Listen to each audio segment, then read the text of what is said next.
কুফার আমাদের পরবর্তী জিয়ারত। আমরা এখন আসছি মিশামে তাম্মার। হজরত আলী কারমুল্লাহ ওজুকে সাহাবিয়ে রসুল হজরত মিশামে তাম্মার হজরত আলীর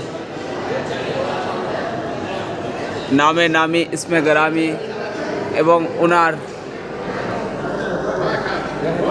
খুব কাছের ছিলেন বলে মিশামে তাম্মারকে জিভকে কেটে দেওয়া হয়েছিল এবং ওনাকে খেজুর গাছের শুলিতে চড়িয়ে দেওয়া হয়েছিল।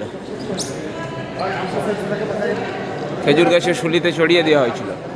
আজ আমরা সেই বারগায় আসছি মিশামে তাম্মার, হজরত মিশামে তাম্মার। দেখছেন আপনারা খুব সুন্দর মাজারের জিয়ারত করছেন এবং আপনারাও দোয়া করবেন আমরা যেন আরও ভালোভাবে আমাদের জিয়ারত করতে পারি এবং খুব ফায়েজ হাসিল করতে পারি। আমিন সুমা আমিন। লা ইলাহা ইল্লাল্লাহ মুহাম্মদ রাসূলুল্লাহ। মিশামে তাম্মার।